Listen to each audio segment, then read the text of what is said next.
নমস্কাৰ বাতৰিলৈ স্বাগতম জনাইছো জুবিন গাৰ্গৰ হত্যাক লৈ ন্যায়িক আয়োগত সাক্ষ্যদান গৰিমা শইকীয়া গাৰ্গৰ আৰু দ্বিতীয়বাৰৰ বাবে ন্যায়িক আয়োগত সাক্ষ্যদান কৰিছে গৰিমা শইকীয়া গাৰ্গে প্ৰকৃত দোষীক চিনাক্ত কৰি উচিত শাস্তি প্ৰদানৰ দাবী তুলিছে গৰিমাই অভিযুক্তসকলে জুবিন গাৰ্গৰ ন্যায়িক প্ৰক্ৰিয়াক দীঘলীয়া কৰাৰ প্ৰচেষ্টা কৰিছে জুবিনে যদি ন্যায় নাপায় তেনেহলে অসমত কোনে ন্যায় পাব বুলিও প্ৰশ্ন আৰু আক্ষেপ গৰিমা শইকীয়া গাৰ্গৰ 19 ছেপ্টেম্বৰৰ ঘটনাক লৈ আজিও অজ্ঞাত বুলি মন্তব্য কৰিছে জুবিন গাৰ্গৰ পত্নীয়ে আৰু জুবিন গাৰ্গে ন্যায় নাপালে চৰকাৰ জনসাধাৰণ সকলো বিফল বুলি মন্তব্য কৰিছে আখৰিক শক্তি দমন হ'ব লাগিব দুখীয়া শাস্তি পাব লাগিব বুলি মন্তব্য জুবিন গাৰ্গৰ ন্যায়ৰ বাবে বিশেষ আদালত গঠনৰ পোষকতা কৰি ন্যায়িক ব্যৱস্থা ক্ষিপ্ৰতৰ কৰাৰ দাবী তুলিছে গৰিমা গাৰ্গে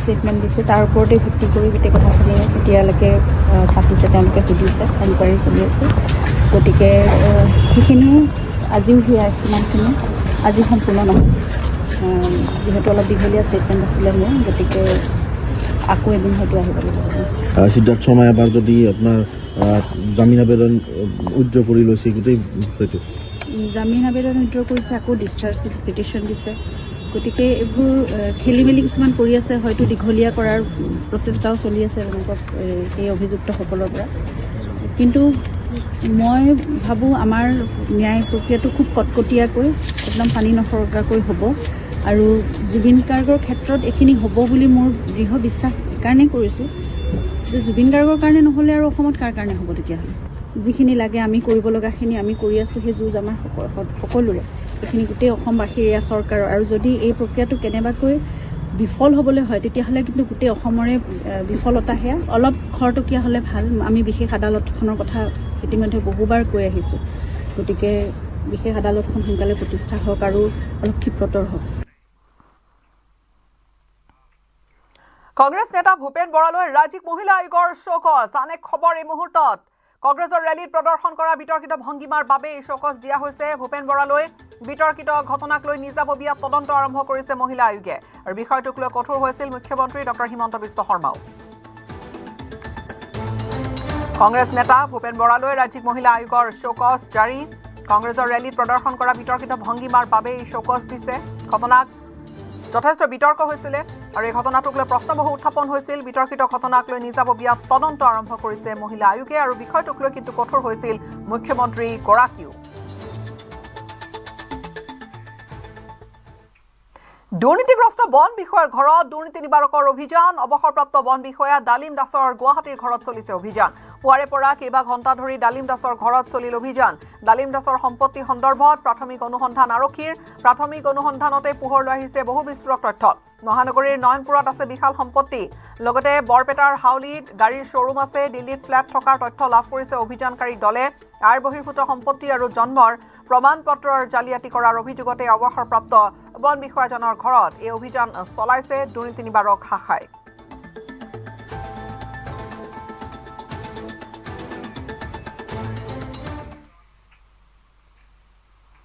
গুৱাহাটী উত্তৰ গুৱাহাটী সংযোগী নৱনিৰ্মিত কুমাৰ ভাস্কৰ বৰ্মা সেতু পৰিদৰ্শন মুখ্যমন্ত্ৰী ডক্টৰ হিমন্ত বিশ্ব শৰ্মাৰ দলং পৰিদৰ্শন কৰি ফেচবুক লাইভো দিলে মুখ্যমন্ত্ৰীগৰাকীয়ে আনহাতে দলঙত নিজে গাড়ী চলালে মুখ্যমন্ত্ৰীগৰাকীয়ে অহা 14 ফেব্ৰুৱাৰীত প্ৰধানমন্ত্ৰীয়ে মুকলি কৰিব প্ৰায় 3030 কোটি টকা ব্যয় সাপেক্ষে নিৰ্মিত গুৱাহাটী উত্তৰ গুৱাহাটী সংযোগী এই কুমাৰ ভাস্কৰ বৰ্মা সেতুখন মুকলিৰ পিছতে 15 দিনলৈ ৰাইজে খোজকাঢ়ি চাব পাৰিব তেনেকুৱা ব্যৱস্থা চৰকাৰে কৰিছে যাতে 15 দিনলৈ খোজকাঢ়ি এই দলংখন চাবলৈ পাৰে সকলোৱে জালুকবাৰীলৈ নোযোৱাকৈ পাণবজাৰৰ পৰা স্থলপথেৰে যাব পাৰিব উত্তৰ গুৱাহাটী হৈ অৰ্থাৎ স্থলপথেৰে যি পূৰ্বতে নদীপথ ব্যৱহাৰ নকৰিলে পূৰ্বতে জালুকবাৰী হৈহে যোৱাৰ ব্যৱস্থা আছিল পাণবজাৰৰ পৰা যদি কোনোবা ব্যক্তি উত্তৰ গুৱাহাটীলৈ যাবলৈ বিচাৰে গাড়ীৰে স্থলপথেৰে সেই ব্যৱস্থাটো আছিল জালুকবাৰী হৈ কিন্তু এতিয়া সেই বাট আৰু ল'বলৈ নালাগে এই দলং মুকলি হ'ব আৰু তাৰ পিছত পৰ্যায়ক্ৰমে যান বাহনৰ বাবে মুকলি কৰি দিয়া হ'ব অৱশ্যে সেয়া প্ৰায় 15টা দিন পিছত কৰা হ'ব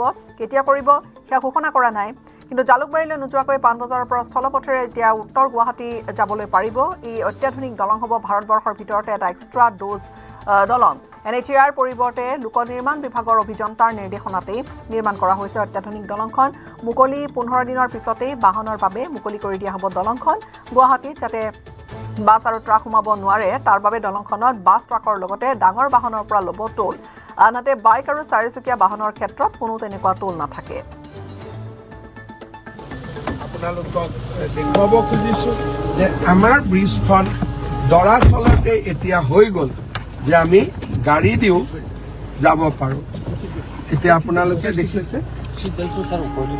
আৰু অকণমান মোক আমাৰ ছিট বেল্টটো মাৰি লোৱা উচিত হয়।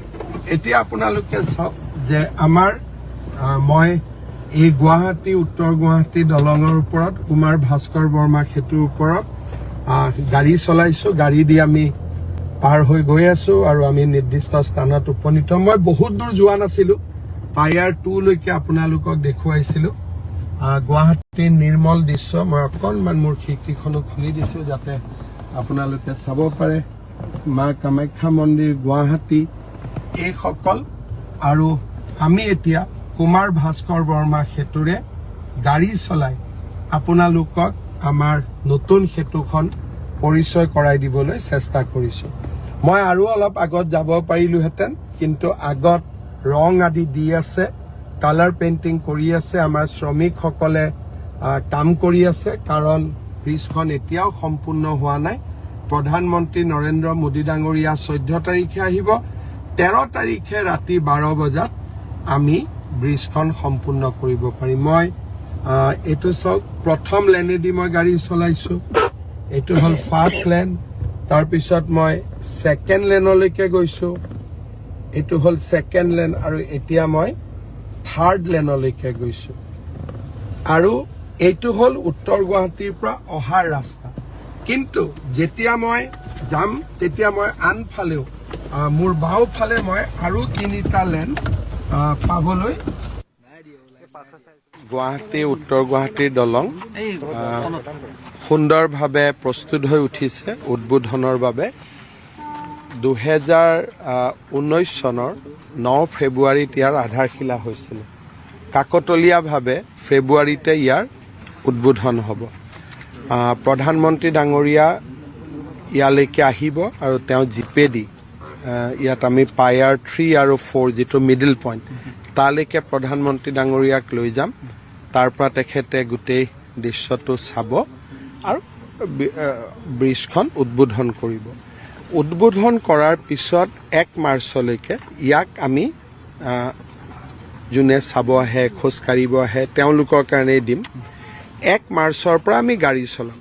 কিন্তু এইটো নহয় যে ৰাতি যদি মানুহ নাথাকে, কোনোবাই স্কুটাৰ এখন আনিব খুজিলে বাধা আছে, তেনেকুৱা নহয়। কিন্তু ইয়াত যদি বহুত বেছি ট্ৰেফিক থাকে তেতিয়াহ'লে গাড়ী বন্ধ থাকিব। কিন্তু যদি বহুত মানুহ নাহে তেতিয়াহ'লে মানুহৰ লগতে গাড়ীও মাজে মাজে চলিব। কিন্তু প্ৰথম 2 দিন আমি অবজাৰ্ভ কৰিলোঁ। এই কামটো নেশ্যনেল হাইৱে অথৰিটি বা ৰেলৱে কৰা নাই, এইটো আমাৰ লোক নিৰ্মাণ বিভাগে কৰিছে। এইটো আমাৰ কাৰণে এটা বহুত ডাঙৰ সফলতা। মোৰ এই বেকগ্ৰাউণ্ডটো দেখা পাই আপুনি হয়তো ভাবিছে এই মুহূৰ্তত মই মুম্বাই বা চেন্নাই কোনোবা এখন অত্যাধুনিক দলঙৰ ওপৰত উঠি আছো আৰু নানা ৰঙী লাইটৰ পোহৰত সেই দলংখন জিলিকি আছে। সমগ্ৰ দেশত এই দলংখন জিলিকি আছে। সেই ধাৰণা হয়তো আপোনাৰ মনলৈ আহিছে, এই ধাৰণা আপোনাৰ মনলৈ আহিছে বা এই ধাৰণা আপোনাৰ মনলৈ অহাটো স্বাভাৱিক। কিন্তু ডাঙৰ কথাটো হৈছে যে এয়া মুম্বাই বা এয়া চেন্নাই পৰিৱেশ নহয়, এয়া হৈছে আমাৰ অসমৰ পৰিৱেশ, এয়া হৈছে আমাৰ গুৱাহাটীৰ পৰিৱেশ। এয়া হৈছে গুৱাহাটী উত্তৰ গুৱাহাটী সংযোগী মুকলিৰ বাবে সাজু হৈ থকা এই দলংখনৰ পৰিৱেশ। এই দলংখনৰ নিশাৰ ভাগৰ যিটো পৰিৱেশ, সেই পৰিৱেশটো চাওক। 14 ফেব্ৰুৱাৰীত প্ৰধানমন্ত্ৰীগৰাকী অসমলৈ আহি আছে। প্ৰধানমন্ত্ৰী নৰেন্দ্ৰ মোদীয়ে এই দলংখন গুৱাহাটীবাসীৰ লগতে উত্তৰ গুৱাহাটীবাসীক উপহাৰ হিচাপে দিব। কুমাৰ ভাস্কৰ বৰ্মা সেতু হিচাপে এই দলংখনৰ নামাকৰণ কৰা হৈছে। অসম চৰকাৰৰ লোক নিৰ্মাণ বিভাগে অতি আটক ধুনীয়াকৈ এই দলংখন নিৰ্মাণ কৰি তুলিছে। মুখ্যমন্ত্ৰী হিমন্ত বিশ্ব শৰ্মাই কেইটামান মুহূৰ্তৰ পূৰ্বে ইয়াৰ পৰা ফেচবুক লাইভ কৰিছে। কিন্তু আচৰিত কথাটো হ'ল যে অসমত যিসমূহ দলং আছে, দলং যিসমূহ ইতিমধ্যে চলি আছে বা ইতিমধ্যে নিৰ্মাণ হৈ গ'ল, আটাইসমূহ দলঙে আচলতে NHIDCL বা ৰেলৱেৰ জৰিয়তে নিৰ্মাণ কৰা হৈছে। কিন্তু মুখ্যমন্ত্ৰীগৰাকীয়ে উল্লেখ কৰিছে যে কোনেও কেতিয়াও ভবা নাছিল অসম চৰকাৰৰ লোক নিৰ্মাণ বিভাগেই ইমান এখন ধুনীয়া দলং নিৰ্মাণ কৰিব পাৰে। সেই কথা কোনেও কল্পনা কৰা নাছিল। কিন্তু মুখ্যমন্ত্ৰীগৰাকীয়ে সাহস দেখুৱাইছিল যে অসম চৰকাৰৰ লোক নিৰ্মাণ বিভাগক গুৱাহাটীৰ পৰা উত্তৰ গুৱাহাটী সংযোগী এই দলংখনৰ নিৰ্মাণৰ দায়িত্ব দিবলৈ। আৰু তাৰ পাছত মুখ্যমন্ত্ৰীগৰাকীয়ে অসম চৰকাৰৰ লোক নিৰ্মাণ বিভাগক দায়িত্ব দিছিল।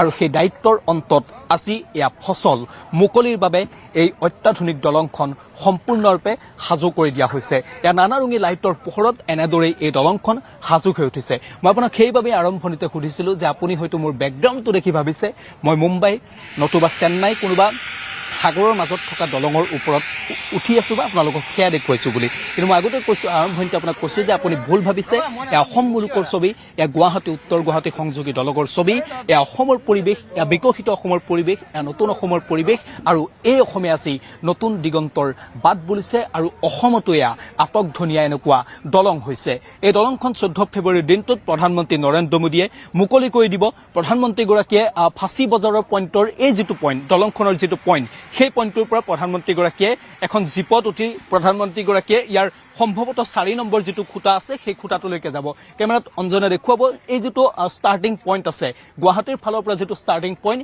সেই ষ্টাৰ্টিং পইণ্টটোৰ পৰা প্ৰধানমন্ত্ৰীগৰাকী আহিব এখন জীপত উঠি আহিব প্ৰধানমন্ত্ৰীগৰাকীয়ে সমগ্ৰ দলংখন পৰিদৰ্শন কৰিব আটকধুনীয়া দলংখন পৰিদৰ্শন কৰিব আৰু তাৰ পাছতেই প্ৰধানমন্ত্ৰীগৰাকীয়ে এই দলংখন পৰিদৰ্শন কৰি গুৱাহাটীবাসীৰ লগতে সমগ্ৰ অসমবাসীৰ বাবে এই দলংখন মুকলি কৰি দিব এইটোৱে কথাটো হ'ল যে এই দলংখনে কাক কি দিব কাক কি উপহাৰ হিচাপে দিব এই দলংখনে স্বাভাৱিকতেই উত্তৰ গুৱাহাটীবাসীৰ এটা দীৰ্ঘদিনীয়া সমস্যাৰ সমাধান কৰিব শৰাইঘাট দলংখন উত্তৰ গুৱাহাটীবাসীৰ বাবে আছে কিন্তু শৰাইঘাট দলংখন থাকিলেও ট্ৰাক বাছ গধুৰ অন্য যান বাহন চলাচলৰ বাবে অত্যাধিক এটা যান জঁটৰ সমস্যাৰ সৃষ্টি হয় উত্তৰ গুৱাহাটীৰ পৰা গুৱাহাটীলৈ আহিবলৈ এটা যথেষ্ট সময়ৰ প্ৰয়োজন হয় তীব্ৰ যান জঁটৰ সৃষ্টি হয় কিন্তু এই দলংখন হোৱাৰ লগে লগে আটাইতকৈ ডাঙৰ কথাটোৱে হ'ল যে গুৱাহাটীৰ এই ফাঁচী বজাৰৰ পইণ্টৰ পৰা গৌৰীপুৰলৈকে যিটো ৰিং ৰোড নিৰ্মাণ হৈ আছে সেই ৰিং ৰোডৰ স্থলীলৈকে সংযোগ হ'বলৈ তাত আপুনি নামিবলৈ মাত্ৰ 5 পৰা 7 মিনিট সময়ৰ আপোনাক প্ৰয়োজন হ'ব আপুনি চিন্তা কৰক য'ত আপোনাক উত্তৰ গুৱাহাটীলৈ যাবলৈ য'ত আপোনাক আমিনগাঁওলৈ যাবলৈ আজিৰ দিনটোত এই দলংখন মুকলি নোহোৱা অৱস্থাত আজিৰ দিনটোত আপোনাক ট্ৰেফিক জামত ফচিলে আপোনাক প্ৰায় 45 মিনিটৰ সময়ৰ প্ৰয়োজন হয় সেই ঠাইত আপোনাক 14 ফেব্ৰুৱাৰীৰ পাছত এই দলংখনেদি গৌৰীপুৰলৈ যাত্ৰা কৰিবলৈ উত্তৰ গুৱাহাটীলৈ যাত্ৰা কৰিবলৈ মাত্ৰ 5 পৰা 7 মিনিট সময়ৰ প্ৰয়োজন হ'ব নিৰ্বাচনৰ পূৰ্বে পুনৰ অসমলৈ আহিব প্ৰধানমন্ত্ৰী মোদী আৰু 14 ফেব্ৰুৱাৰীত কেইবালানি কাৰ্যসূচীত ভাগ ল'ব প্ৰধানমন্ত্ৰীয়ে এই ভ্ৰমণৰ পিছত 6-7 মাৰ্চত পুনৰ দেশৰ প্ৰধানমন্ত্ৰী আহিব অসমলৈ আৰু মুখ্যমন্ত্ৰীয়ে আজি সংবাদমেল সম্বোধন কৰি প্ৰধানমন্ত্ৰীৰ ভ্ৰমণৰ কথা কৰিলে প্ৰকাশ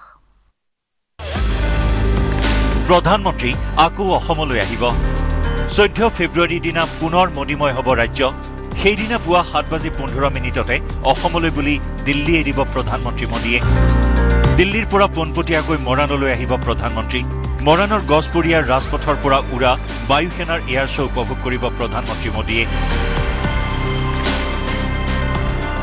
30 মিনিটৰ এয়াৰ শ্ব' উপভোগ কৰি মৰাণৰ ৰাজপথৰ পৰা পোনে পোনে প্ৰধানমন্ত্ৰীৰ বিমান উৰিব গুৱাহাটী বিমান বন্দৰলৈ 12:30 বৰঝাৰত অৱতৰণ কৰি দিনৰ 1 বজাত গুৱাহাটী উত্তৰ গুৱাহাটীৰ দলং মুকলি কৰিব প্ৰধানমন্ত্ৰীয়ে তেখেত 12:30 গুৱাহাটী এয়াৰপৰ্টলৈকে উভতি আহিব আৰু গুৱাহাটী এয়াৰপৰ্টত আহিবৰ কাৰণে তেওঁ বিমানবন্দৰত নাযায় মৰাণৰ ৰাস্তাৰ পৰাই তেওঁ উঠিব আৰু গুৱাহাটীলৈকে আহিব তেওঁ ডিব্ৰুগড় বিমানবন্দৰতো নাযায় চাবুৱাতো নাযায় he will take off from the Moran ELF by IF flight 130 C130 আৰু তেওঁ মৰাণৰ পৰাই পোনে পোনে গুৱাহাটীলৈকে আহিব গুৱাহাটীত আহি তেখেতে প্ৰথম 1টাৰ পৰা 1:15লৈকে গুৱাহাটী উত্তৰ গুৱাহাটী ব্ৰিজখন তেওঁ ইনগ্ৰেট কৰিব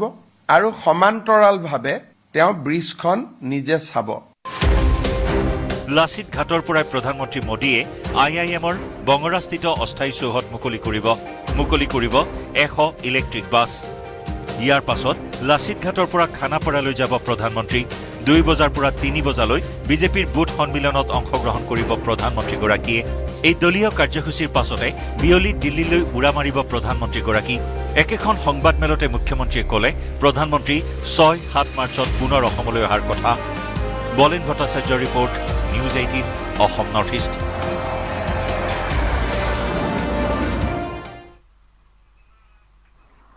মিত্ৰদল অগপৰে আসন বুজাবুজিক লৈ মুখ্যমন্ত্ৰীৰ প্ৰতিক্ৰিয়া বিজেপি অগপক এৰি নিদিয়ে কোনো নিৰ্দিষ্ট আসনত বুজাবুজি নহলে হ'ব বন্ধুত্বমূলক প্ৰতিদ্বন্দ্বিতা আসন বুজাবুজিক লৈ অব্যাহত আছে অগপ বিজেপিৰ আলোচনা পৰ্যায়ক্ৰমে বাছনি হ'ব বিজেপিৰ প্ৰাৰ্থী নলবাৰীত এইদৰে মন্তব্য কৰিলে মুখ্যমন্ত্ৰী গৰাকীয়ে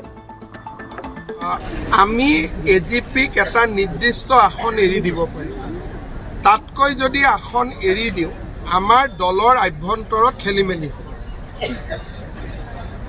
যোৱাবাৰ যিমান আছিল এটা দুটা পিছ আমাৰ দলৰ কৰ্মকৰ্তাসকলে বেয়া নাপায় কিন্তু তাতকৈ যদি বেছি কৰিব যাওঁ আমাৰ দলে বেয়া পাব তেনেকে অতুল বৰা ডাঙৰীয়াৰো সমস্যা আছে তেওঁকো বেছি চিট লাগে কাৰণ তেওঁৰ তাতো দাবী আছে আমি দিব নোৱাৰো আৰু তেওঁ আমি দিয়াখিনি ল'ব নোৱাৰো তৃতীয় বিকল্প কি যে প্ৰত্যেকবাৰে 2-4টা চিটত আমি বন্ধুত্বমূলক খেলো 2016তো খেলিছো 2021তো খেলিছো বন্ধুত্বমূলক প্ৰতিদ্বন্দ্বিতা নহলে ভাল কিন্তু যেতিয়া উপায় নোহোৱা হয় তেতিয়া বন্ধুত্বমূলকো কৰিব লাগে কিন্তু আমাৰ বৰ্তমান আলাপ আলোচনা চলি আছে আৰু মই ভাবো যে সুকলমে আমাৰ গোটেই সমস্যাখিনি সমাধান হৈছে বহাগ বিহুৰ আগতে নিৰ্বাচনৰ পোষকতা কৰিছে চৰকাৰে নিৰ্বাচন আয়োগক অনুৰোধ কৰিব ৰাজ্য চৰকাৰে এই ক্ষেত্ৰত নিৰ্বাচন আয়োগে ল'ব চূড়ান্ত সিদ্ধান্ত নলবাৰীত এইদৰে ক'লে মুখ্যমন্ত্ৰী ডক্টৰ হিমন্ত বিশ্ব শৰ্মাই আৰু 17-18 জানুৱাৰী 17-18 ফেব্ৰুৱাৰীত অসমলৈ আহিব নিৰ্বাচন আয়োগ ভিন্ন ৰাজনৈতিক দলৰ সৈতে হ'ব আয়োগৰ বৈঠক চৰকাৰ প্ৰশাসনৰ সৈতে বৈঠকত বহিব নিৰ্বাচন আয়োগ 18 ফেব্ৰুৱাৰীত মই শুনিছো যে নিৰ্বাচনী আয়োগৰ দল অসমত আহিব আৰু নিৰ্বাচনী আয়োগে সকলো ৰাজনৈতিক দলৰ লগতে কথা পাতে ৰাজ্য চৰকাৰৰ লগতো কথা পাতে বিষয়াসকলৰ লগত প্ৰস্তুতিৰ বুজ লয় ৰাজ্য চৰকাৰে বিহুৰ আগতে নিৰ্বাচন অনুষ্ঠিত কৰিবৰ বাবে নিৰ্বাচনী আয়োগক অনুৰোধ জনাব কিন্তু ৰাজ্য চৰকাৰে যি কয় সেইটো নহবও পাৰে এই সিদ্ধান্তটো সম্পূৰ্ণ নিৰ্বাচনী আয়োগে ল'ব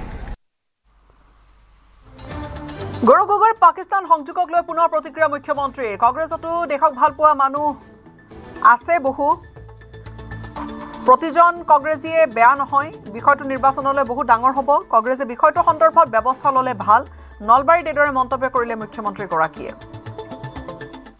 যে প্ৰতিজন কংগ্ৰেছীয়ে বেয়া আৰু আমাৰ ভাৰতত মানুহে লাগিলে এসাঁজ লঘোনে খাব কিন্তু পাকিস্তানক সমৰ্থন নকৰে আৰু এই কাৰণে এই বিষয়টো ইলেকশ্যনলৈকে বেছি ডাঙৰ হৈয়ে গৈ থাকিব কংগ্ৰেছ দলে একশ্যন ল'লে ভাল নহ'লে পানীত পৰা মানুহে ইটোকো যে টানি লগত লৈ যায় তেনেকুৱা অৱস্থা হ'ব প্ৰদেশ কংগ্ৰেছৰ সভাপতি গৌৰৱ গগৈ কাষৰীয়া কৰি অসম প্ৰদেশ কংগ্ৰেছ কমিটিৰ প্ৰাক্তন সভাপতি ভূপেন বৰাক এইবাৰ গুৰুত্বপূৰ্ণ দায়িত্ব দিছে এআইচিচিৰ ফালৰ পৰা গৌৰৱ গগৈ পৰা এতিয়া ভূপেন বৰাক দায়িত্ব দিয়া হৈছে মিত্ৰ দলসমূহৰ সৈতে আলোচনা কৰিবলৈ এবাৰ ভূপেন বৰাক দায়িত্ব দিছে এআইচিচিয়ে আৰু গৌৰৱ গগৈয়ে ওলমাই ৰখা আসনৰ ভাগ বতৰা চূড়ান্ত কৰিবলৈ গুৱাহাটীত বৈঠকত মিলিত হ'ব অখিল গগৈ আৰু ভূপেন বৰা সভাপতি গৌৰৱ গগৈ কাষৰীয়া কৰি সমাগত বিধানসভা নিৰ্বাচনত বিৰোধীৰ আসন ভাগ বতৰাৰ দায়িত্ব অৰ্পণ কৰা হ'ল ভূপেন বৰাক দায়িত্ব দিয়াৰ পিছতে শুকুৰবাৰে আসন ভাগ বতৰাক লৈ অখিল গগৈৰে বৈঠকত বহিব ভূপেন বৰা অখিল গগৈৰ সৈতে হোৱা গুৰুত্বপূৰ্ণ বৈঠকত আসন ভাগ বতৰাৰ চূড়ান্ত হোৱাৰ সম্ভাৱনা আছে নমস্কাৰ ভূপেন বৰা ডাঙৰীয়া এই মুহূৰ্তত আমাৰ হাতত এটা খবৰ আহিছে যে বিৰোধী ঐক্যৰ সৈতে আসন ভাগ বতৰাক লৈ যিখন বৈঠক হ'ব সেইখনত আপোনাক দায়িত্ব প্ৰদান কৰা হৈছে অখিল গগৈৰ সৈতে আপুনি বৈঠকত মিলিত হ'ব এই সম্পৰ্কত বিৰোধী ঐক্য সম্পৰ্কত আমাৰ প্ৰদেশ কংগ্ৰেছৰ সভাপতি গৌৰৱ গগৈ ডাঙৰীয়া আৰু আমাৰ বিৰোধী দলপতি দেৱব্ৰত শইকীয়া ডাঙৰীয়াই গোটেই বিষয়টো আৰম্ভণিৰ পৰা যথেষ্টখিনি ইতিমধ্যে আগুৱাইছে কালি আমাৰ এআইচিচি নেতা জিতেন্দ্ৰ সিং ডাঙৰীয়া আৰু অসমৰ আমাৰ সভাপতি বিৰোধী দলপতি আমাৰ সাংসদ ৰকিবুল হুছেইন ডাঙৰীয়া গগৈ ডাঙৰীয়া ৰিপুন বৰা ডাঙৰীয়া আৰু সভাখনত ময়ো আছিলো তাত এটা কথা কৈছে যে ময়ো এই বিষয়টোত যিমান পাৰো সহযোগিতা কৰিব লাগে আৰু যেহেতু দলে কেন্দ্ৰীয় আৰু ৰাজ্যিক নেতৃত্বই সামূহিকভাৱে মোক সহযোগিতা কৰিবৰ কাৰণে পৰামৰ্শ দিছে গতিকে মই নিশ্চয় সহযোগিতা কৰিম কিন্তু বিষয়টো ইতিমধ্যে আমাৰ গগৈ সভাপতি গগৈ ডাঙৰীয়া আৰু বিৰোধী দলৰ প্ৰতি দেৱব্ৰত শইকীয়া ডাঙৰীয়াই যোৱা সময়ছোৱাত যথেষ্টখিনি আগুৱাই আনিছে। হয় কালিলৈ বিহালীত মই আমাৰ সভাপতি আৰু বিৰোধী দলৰ প্ৰতি লগ পাম। হয় লগ পাই পেলাই দুয়োজনৰ পৰা কথাখিনি বুজি লৈ হয় তাৰপিছত মই আমাৰ যিখিনি বিৰোধী আমাৰ দল আছে বিজেপি বিৰোধী আমি দল হয় তেওঁলোকৰ লগতো কথা বতৰা পাতিম। এই ক্ষেত্ৰত অখিল গগৈয়ে মাজতে কৈছিলে যে মিত্ৰতা সম্পৰ্কত ইতিমধ্যে আমি যথেষ্ট আগবাঢ়িছোঁ আৰু 4টা খোজ দিবলৈ বাকী আছে আৰু তেওঁ 20খন আসন বিচাৰিছিল, তাৰ পাছত পৰৱৰ্তী সময়ত 15খনলৈ আহিলে। গতিকে প্ৰক্ৰিয়াটো কিমানখিনি আগবাঢ়িছে এই মুহূৰ্তত আৰু যিহেতু আলোচনা বাকী আছে এতিয়াও? পুংখানুপুংখভাৱে আপোনাৰ প্ৰশ্নটো উত্তৰ দিব পৰা অৱস্থাত বৰ্তমান মই নাই, কিন্তু মই কালিলৈ আমাৰ ৰাজ্যিক সভাপতি আৰু বিৰোধী দলৰ প্ৰতি লগত বিষয়টো বুজ ল'ম, আপোনাৰ প্ৰশ্নটো বুজ ল'ম, আৰু তাৰপিছত মই তেওঁলোকৰ লগত কথা পাতিম। আমাৰ অখিল গগৈ ডাঙৰীয়া, লুৰিণ গগৈ ডাঙৰীয়া বা মনোৰঞ্জন তালুকদাৰ ডাঙৰীয়া, তেওঁলোকৰ সৈতে পতাৰ পিছত আমাৰ দলৰ ফালৰ পৰা আমি কথাবিলাক ৰাজহুৱা কৰিম যেতিয়া সময় আহিব। নিৰ্বাচনো যিহেতু চমু চাপি আহিছে আৰু যথেষ্ট কম সময় আছে, এতিয়ালৈকে স্থিৰ হোৱা নাই আপোনালোকৰ বিৰোধী ঐক্যৰ চিট ভাগ বতৰাক লৈ, গতিকে পলম হোৱা নাই নে বিষয়টো? পলম বুলি শব্দটো ঠিক নহয়। ৰাজনীতিত আপুনি এনেই বাকী কথাখিনিতো চলি আছে, সাংগঠনিক কাম কাজ চলি আছে, সৌহাৰ্দ্যপূৰ্ণ সম্পৰ্ক চলি আছে, আৰু সভাপতি আৰু বিৰোধী দলৰ প্ৰতি কেইবালানিও আলোচনা তেওঁলোকৰ সৈতে কৰিছে। গতিকে এতিয়া চূড়ান্ত পৰ্যায়ত মোৰ সহযোগিতা কৰাৰ পৰামৰ্শ দিছে দলে, গতিকে ময়ো সহযোগিতা কৰিম আৰু মই আশাবাদী আৰু সম্পূৰ্ণ বিশ্বাস আছে যে আমি এইবাৰ কংগ্ৰেছৰ নেতৃত্বত আমাৰ বিৰোধী ঐক্যৰ এখন চৰকাৰ কৰিবৰ কাৰণে আমি সকলোৱে একলগ হ'ম খুব সোনকালে। বিজেপি ঋতু তাউৰে মুম্বাইৰ ৭৭ সংখ্যক মেয়ৰ হিচাপে নিৰ্বাচিত হৈছে। মুম্বাইৰ প্ৰথমগৰাকী মহিলা মেয়ৰ হিচাপে নিৰ্বাচিত হৈছে বিজেপিৰ ঋতু তাউৰে। আৰু মেয়ৰ নিৰ্বাচিত হোৱাৰ পূৰ্বে কৰ্মকৰ্তাসকলে BMC হাউচত মোদী মোদী ধ্বনি দিলে। এই অনুষ্ঠানত উপস্থিত আছিল মহাৰাষ্ট্ৰৰ মুখ্যমন্ত্ৰী দেৱেন্দ্ৰ ফাডনাভিছ, লগতে বিজেপিৰ প্ৰথমগৰাকী মহিলা মেয়ৰ তথা বিজেপিৰ পৰা এতিয়ালৈকে মাত্ৰ দ্বিতীয়গৰাকী মেয়ৰ হিচাপে নিৰ্বাচিত হৈ শিৱসেনা UBTৰ 30 বছৰীয়া আধিপত্যৰ অন্ত পেলায়। আৰু 89গৰাকী বিজেপি আৰু 30গৰাকী শিৱসেনাৰ সদস্য থকা 29গৰাকী শিৱসেনাৰ সদস্য থকা BMC হাউচত বিজেপিৰ শক্তি প্ৰদৰ্শন কৰে। আনহাতে শিন্দে সেনাৰ সঞ্জয় গাদীক উপ মেয়ৰ হিচাপে নিযুক্তি দিয়া হৈছে। শাসকীয় দলৰ সদস্যসকলে মোদী মোদীৰ ধ্বনিৰ মাজতে ঋতু তাউৰেক আনুষ্ঠানিকভাৱে মেয়ৰ হিচাপে নিৰ্বাচিত কৰা হয়। আনহাতে BMCৰ 24খন আসন লাভ কৰা কংগ্ৰেছ দলে মুম্বাই বায়ুৰ গুণাগুণ অৱনীত ঘটাৰ প্ৰতিবাদত মুখত মাস্ক পিন্ধি প্ৰতিবাদ সাব্যস্ত কৰে।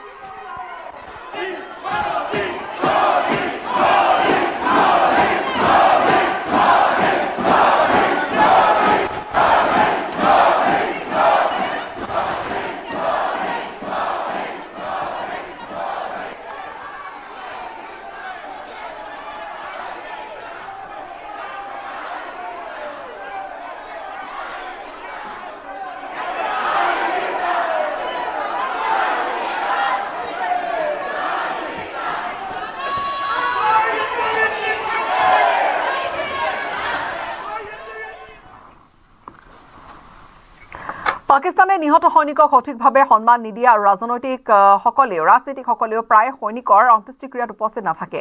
পাকিস্তানৰ সংসদত এই কথা মুকলিকৈ স্বীকাৰ কৰিলে খুদ প্ৰতিৰক্ষা মন্ত্ৰী খ্বাজা আসিফে। সংসদত ভাষণ দি আছিল আৰু সদনৰ মাজতে ভাষণ দি আসিফে ক'লে যে কৰ্তব্যৰত অৱস্থাত মৃত্যু হোৱা পাক সেনাৰ জোৱানসকলৰ অন্ত্যেষ্টিক্ৰিয়াত ৰাজনীতিবিদসকলে অংশগ্ৰহণ নকৰে। পাক সংসদত সাংসদসকলক সম্বোধন কৰি আসিফে লগতে কয় যে পাকিস্তানে উগ্ৰপন্থীৰ সৈতে নিজৰ অতীতৰ সম্পৰ্কক সঘনাই তুচ্ছ জ্ঞান কৰি ইয়াক বিগত সময়ত একনায়কত্ববাদীয়ে কৰা ভুল বুলি অভিহিত কৰে। ये बड़ा इंपॉर्टेंट है जनाब स्पीकर कि हम एक कौमी शनाख्त बनाएं जिसके ऊपर किसी का कोई इख्तलाफ ना हो।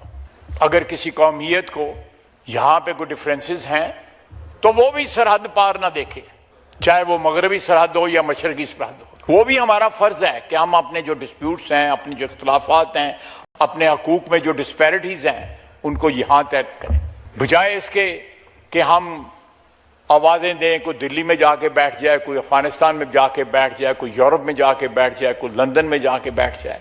दहशतगर्दी में जो स्पाइक आई है पिछले 2-3 साल के अंदर, जनाब स्पीकर, दुख के साथ कहने पड़ता है कि उस दहशतगर्दी की कंडेमनेशन में हम जो है मुतहद नहीं है। क्या वो जो बच्चे, चाहे वो जवान हैं या ऑफिसर्स हैं पाकिस्तान आर्मी के, आर्म फोर्सेस के, वो किस कॉज के लिए जान दे रहे हैं?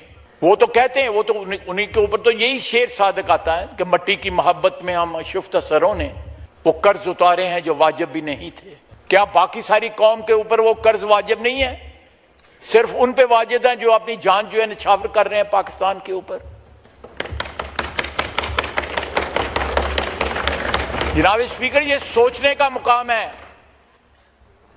कि हम अपने सियासी मफाद, मैं खुदा की कसम किसी को ब्लेम नहीं कर रहा, अपने सियासी मफादात को प्रोटेक्ट करने के लिए अपने पैठी, अपने जो गोल्स जो हैं इक्तदार के हसूल के लिए, हम उनके जनाजों में भी नहीं जाते, हम उनको उनकी कुर्बानियों को ऑन नहीं करते। আমেৰিকাৰ ৰাষ্ট্ৰপতি ট্ৰাম্পৰ সৈতে হোৱাইট হাউচত হোৱা বৈঠকত মিলিত হোৱাৰ বাবে ৱাশ্বিংটন ডিচিত উপস্থিত হৈছে ইজৰাইলৰ প্ৰধানমন্ত্ৰী বেঞ্জামিন নেতানিয়াহু। আৰু এই গুৰুত্বপূৰ্ণ বৈঠকত ইজৰাইলৰ প্ৰধানমন্ত্ৰী বেঞ্জামিন নেতানিয়াহুৱে ইৰাণৰ সৈতে পাৰমাণৱিক শক্তি সন্দৰ্ভত কঠোৰ স্থিতি গ্ৰহণ কৰিবলৈ ডোনাল্ড ট্ৰাম্পক আহ্বান জনাব বুলি এক সূত্ৰত প্ৰকাশিত হৈছে। ষষ্ঠবাৰৰ বাবে আমেৰিকা ভ্ৰমণ কৰা নেতানিয়াহুৱে ইৰাণৰ বেলিষ্টিক মিছাইলৰ ওপৰত কঠোৰ স্থিতি ল'বলৈ ট্ৰাম্পক কৰিব আহ্বান। উল্লেখযোগ্য যে অহা 19 ফেব্ৰুৱাৰীত গাজাৰ বাবে ডোনাল্ড ট্ৰাম্পৰ শান্তি বৰ্ডৰ বৈঠকত নেতানিয়াহুৱে ৱাশ্বিংটনলৈ অহাৰ কথা আছিল যদিও আমেৰিকা ইৰাণৰ আলোচনা চলি থকাৰ সময়তে এই ভ্ৰমণ আগুৱাই 10 ফেব্ৰুৱাৰীতে আমেৰিকাত উপস্থিত হৈছে বেঞ্জামিন নেতানিয়াহু।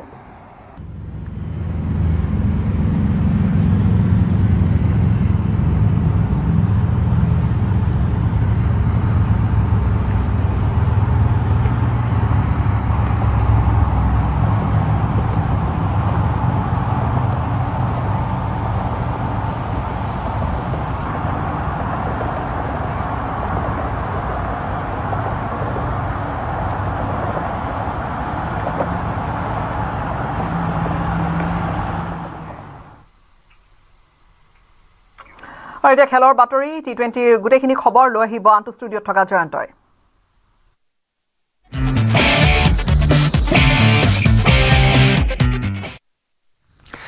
ধন্যবাদ গীতাশ্ৰী। আহমেদাবাদত ৰচিত হ'ল টি20 বিশ্বকাপৰ আন এক অভিলেখৰ অধ্যায়। প্ৰতিযোগিতাখনৰ চতুৰ্থ দিনৰ প্ৰথমখন খেলতেই সমগ্ৰ ক্ৰিকেট বিশ্বই দেখিলে উন্মাদনা সৃষ্টিকাৰী এখন মেচ।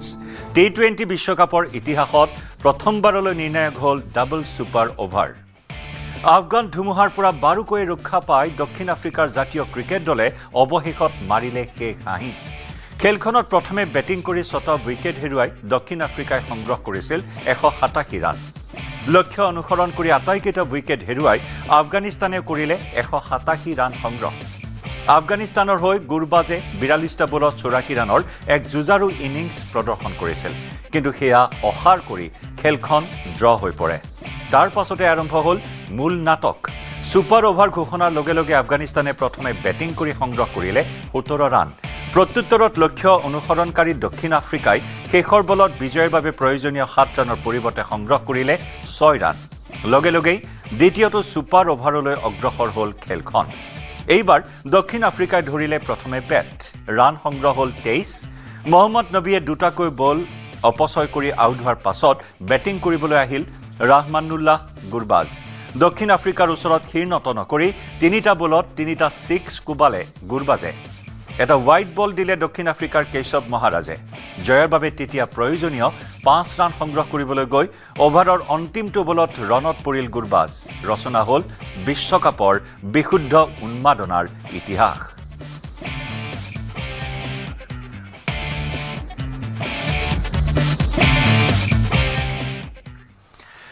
আৰু ইপিনে ছুপাৰ ছানডেত মুখামুখি হ'ব ভাৰত পাকিস্তান। ICC আৰু BCCIৰ ওচৰত ক্ষীৰ নত কৰি পাকিস্তান ক্ৰিকেট বোৰ্ডে মানি ল'লে সকলো নীতি নিয়ম। পলমকৈ হ'লেও ভাৰতৰ বিৰুদ্ধে খেলিবলৈ সন্মান হ'ল পাকিস্তান। অৰ্থাৎ এখন হাই ভল্টেজ মেচ চোৱাৰ সুযোগ লাভ কৰিব সমগ্ৰ ক্ৰিকেট বিশ্বই। কিন্তু এই মেচখনৰ বাবেই এতিয়া কিছু ক্ষেত্ৰত অনুৰাগীয়ে মূৰে কপালে হাত দিয়া পৰিৱেশ আহি পৰিছে। কলম্বোত অনুষ্ঠিত হ'ব ভাৰত পাকিস্তানৰ খেলখন। বহু ক্ৰিকেট অনুৰাগীয়ে কলম্বোলৈ বুলি ক্ৰয় কৰিছে বিমানৰ টিকট, কিন্তু ভাৰতৰ পৰা বিমানৰ টিকটৰ মূল্যই অতিক্ৰম কৰিছে আকাশ লংঘি। মেচ হ'ব বুলি ঘোষণা কৰাৰ পাছতে আকাশ চুলে গৈ টিকটৰ মূল্যই দিল্লীৰ পৰা কলম্বোলৈ এয়াৰ ইণ্ডিয়াৰ নন ষ্টপ বিমানত যাত্ৰা কৰিবলৈ ভৰিব লাগিব 1 লাখ টকা। শ্ৰীলংকা এয়াৰলাইন্সৰ বিমানৰ ভাড়া প্ৰায় 1.5 লাখ টকালৈ উন্নীত। মুম্বাইৰ পৰা কলম্বোলৈ গ'লে ভৰিব লাগিব 40,000 টকা, কিন্তু সাধাৰণ দিনত এই ভাড়া 3 গুণ কম। হোটেলৰ কোঠাৰ ভাড়াৰ মূল্যও মাৰিছে বৃহৎ জাম্প। 14 ফেব্ৰুৱাৰীৰ পৰা কলম্বোৰ এখন বিলাসী হোটেলত প্ৰতিনিশা কটাবলৈ দিব লাগিব 1 লাখ টকা, যিটো ভাড়া অন্য সময়ত 40 বা 50,000 টকাতেই সামৰিব পাৰি।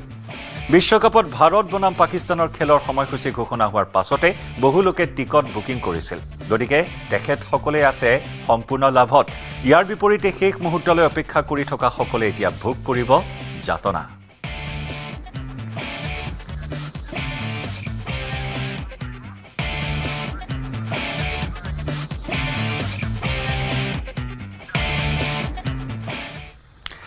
আৰু এয়া আছিল T20 বিশ্বকাপৰ আজি দুখন মেটছৰ শেহতীয়া খবৰ। আৰু অন্যান্য বাতৰিৰ বাবে আমি পুনৰ উভতি গৈছোঁ আনটো ষ্টুডিঅ'ত থকা সতীৰ্থ গীতাশ্ৰীৰ ওচৰলৈ।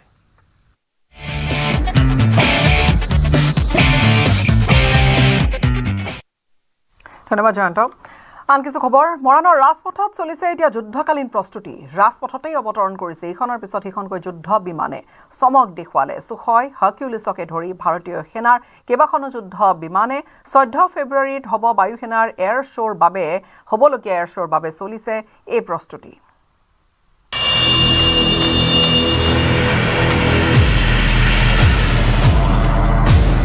পূব সীমান্তত যুদ্ধৰ প্ৰস্তুতি।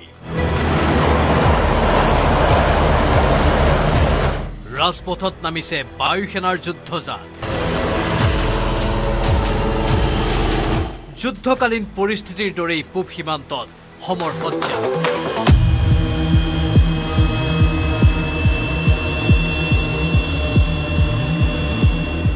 যিকোনো পৰিস্থিতিৰ বাবেই সাজু সেনাবাহিনী। এনেদৰেই মৰাণৰ ৰাজপথত চলিছে বায়ু সেনাৰ ব্যাপক প্ৰস্তুতি। আকাশত যুদ্ধ বিমানৰ গুমগুমনি।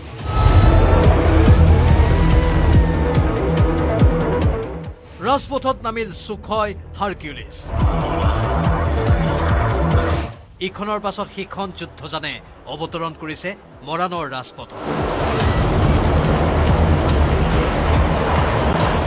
হয়, মৰাণৰ ৰাজপথত অৱতৰণ কৰিছে বিমান। আৰু এয়া হৈছে সেই ৰাজপথ, মৰাণৰ গছপুৰীয়াত ELF যুক্ত সেই ৰাজপথত এয়া বিমান অৱতৰণ কৰা পৰিলক্ষিত হৈছে।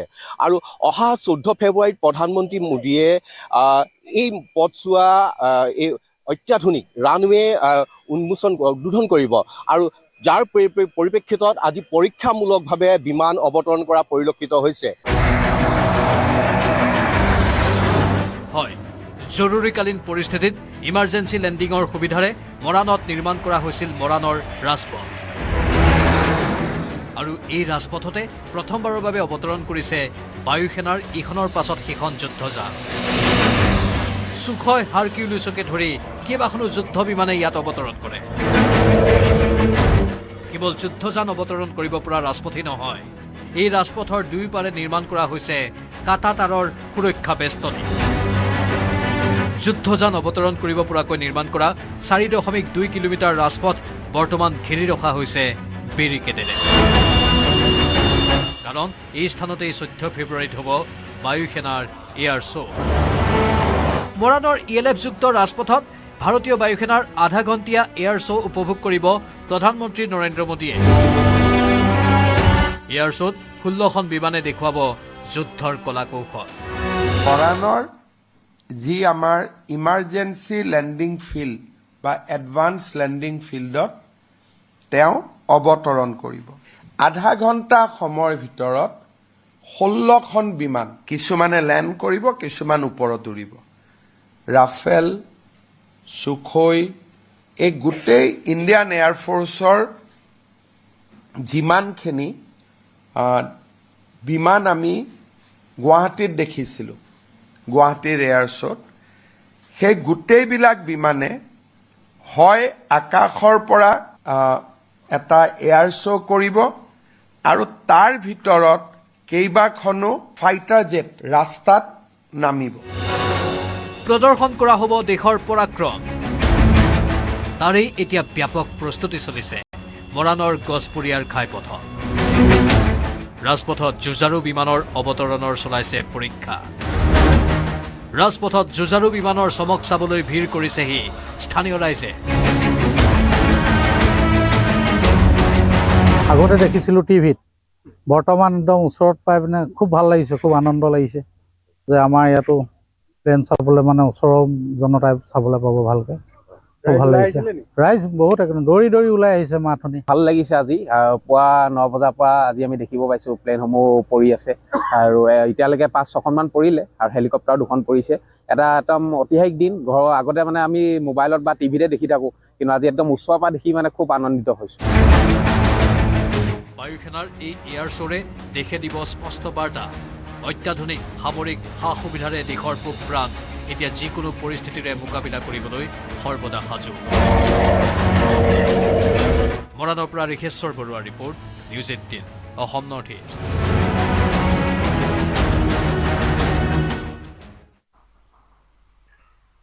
ৰাজ্যৰ ৰাজধানী দিছপুৰৰ সমীপতে খোৱাপানীৰ ভীষণ সমস্যা। নাই জায়কা নাই জল বোৰ্ডৰ পানী। দিছপুৰৰ সমীপৰ ৱায়াৰলেছৰ কৰ্মবীৰ বৰদলৈ পথৰ আৱাসীয়ে পানীৰ বাবে হাহাকাৰ কৰিবলগীয়া হৈছে। দৈনন্দিন ব্যৱহাৰৰ বাবে পথটোৰ এই আৱাসীয়ে প্ৰতিদিনে 1500ৰো অধিক লিটাৰ পানী কিনিবলগীয়া হৈছে। চৰকাৰে আৰ্বান ৱাটাৰৰ ব্যৱস্থা কৰিছিল যদিও পানী নাপায় লোকসকলে। খোৱাপানীৰ সমস্যাৰ বাহিৰেও এজাক বৰষুণ দিলে পানীৰে উপচি পৰে ৱায়াৰলেছৰ সমগ্ৰ অঞ্চল। এজাক বৰষুণত য'ত ৱায়াৰলেছ পানীৰে ভৰি যায়, তাত খোৱাপানীৰ নাটনিৰ এখন ভয়ংকৰ ছবি দিছপুৰৰ গাতে লাগি থকা অঞ্চলটোত। প্ৰায় 3 বছৰ ধৰি কৃত্ৰিম বানপানীৰ সমস্যাত বেয়াকৈ বাসিন্দাসকলে ভোগ কৰি আছে। বাসিন্দাসকল অতিষ্ঠ হৈ পৰিছে। তাৰ ওপৰত এতিয়া এই খোৱাপানীৰ নাটনিৰ সমস্যা। অৰ্থাৎ ৱায়াৰলেছৰ যি কৰ্মবীৰ বৰদলৈ পথ, সেই কৰ্মবীৰ বৰদলৈ পথতেই খোৱাপানীৰ সমস্যা। দীৰ্ঘদিন ধৰি যি আচলতে এই ঠাইৰ বাসিন্দাসকল আছে, বাসিন্দাসকলে খোৱাপানীৰ অভাৱত তেওঁলোকে হাহাকাৰ কৰিবলগীয়া হৈছে। মইতো অহা দিনৰ পৰা ইয়াত চৰকাৰী কোনো আঁচনিৰ পৰা পানী পোৱাটো দেখা নাই। এই গুৱাহাটীৰ যিটো হেৰি আছিলে আৰ্বান ৱাটাৰ ছাপ্লাই, তাৰ পৰা পাইপটো লগাইছিলে। এই আগত যিখিনি 2 ঘৰ আছে সিহঁতে অলপ অলপ পানী পায়, আমাৰ সেইফালেতো নাযায়েই। গতিকে আমি প্ৰথমতে এপ্লাই কৰি পেলাই টকা পইচা খৰচ কৰি কানেকশ্যন ল'লোঁ, কিন্তু পিছত পানী নোপোৱাৰ কাৰণে মাহে মাহে 500 টকা বিল আহি থাকে। গতিকে সেইটোৰ কাৰণে গৈ পেলাই আকৌ আমি সেইটো ডিছকানেকশ্যনৰ কাৰণে সেইটো লাগিবলগীয়া হৈছে। এতিয়া অৱস্থাটো এনেকুৱা হৈছে, যেতিয়া পাৰ্চনেলি মোৰ কথাটো ধৰক, মই 3বাৰ বৰিং কৰিলোঁ। প্ৰথম যেতিয়া ঘৰ বনাওঁ তেতিয়া বৰিং কৰিলোঁ প্ৰায় 300-400 ফুট, সেইটো শুকাই গ'ল। ছেকেণ্ড টাইম আকৌ বৰিং কৰিলোঁ, সেইটো 600-700 ফুটমান আছিলে, সেইটো শুকাই গৈ পেলাই এই 3-4 বছৰৰ আগত মই 1000 ফুট সেইটো বৰিং কৰিলোঁ, প্ৰায় বহুত টকা খৰচ কৰি পেলাই। এতিয়া ধৰক পাই আছে, কিন্তু ওচৰে পাজৰে এতিয়া এই ফ্লেটবিলাক বনাবলৈ আৰম্ভ কৰিছে। আকৌ মোৰ এটা এপ্ৰিহেনশ্যন, অহা আৰু 2-3 বছৰৰ পিছত এইটো কিজানি শুকাই যায়, 1000 ফুটৰ পানীও আচলতে নাইকিয়া হৈ যাব। তেতিয়া যথেষ্ট অসুবিধা হ'ব। এই পানী আহি মই দেখি চাগে, মোৰ তাত মানে যেনিবা একো মানে তেনেকুৱা হোৱা নাই। চামহাও মানে মই ঠিকে আছোঁ মানে আৰু, কিন্তু পানীৰ এইটো উৎপাতটোত মানে আৰু ইট ইজ মানে আৰু হেভক আপোনাৰ একেবাৰে সেই তালৈকে চবক ক'লোৱে আপোনাক যে খোৱাপানীৰ সমস্যা সমান্তৰালকৈ বানপানীৰ সমস্যা কি কৰিব এতিয়া মানে আমি এতিয়া হয় উই শুড গো, এইটো মানে একেবাৰে সাংঘাতিক এটা কথা হৈছে। গভৰ্ণমেণ্টে কিয় নেগলেক্ট কৰি আছে ধৰিব পৰা নাই কথাটো।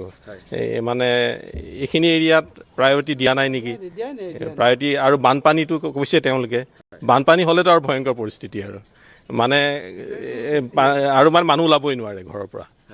আৰু আমাৰ গ্ৰাউণ্ড ফ্ল'ৰবিলাক ওখ কৰি আছে চবেই, গ্ৰাউণ্ড ফ্ল'ৰবিলাক ওখ কৰিবলগীয়া হৈছে বানপানীৰ কাৰণে। সেইটো এটা সমস্যা, বহুত ডাঙৰ সমস্যা। খোৱাৰ পানীৰ সমস্যা এতিয়ালৈকে মই পোৱা নাই, কিন্তু আমাৰো বৰিং 5টামান আমিও হেৰি কৰিলোঁ। লাষ্ট যোনটো বৰিং সেইটো অলপ মানে ৰক বৰিং কৰা হ'ল, সেইটো কাৰণে পানী পাই আছে ভগৱানৰ কৃপাত। কিন্তু মেইন আৰু এটা প্ৰব্লেম আছে, পানী মানে খোৱাৰ পানীটো বাৰু স্কেৰচিটি, কিন্তু আপোনাৰ বাৰিষা টাইমত যোনটো চবে কৈছে, বাৰিষাৰ টাইমত যোনটো আপোনাৰ এজাক বৰষুণত যেনেকুৱা পানী হয়, সেইটোতো মানে ইয়াত থাকিব নোৱাৰা অৱস্থা হৈ গৈছে মানে এতিয়া। সময়খিনিতে এটা বাণিজ্যিক বিৰতিৰ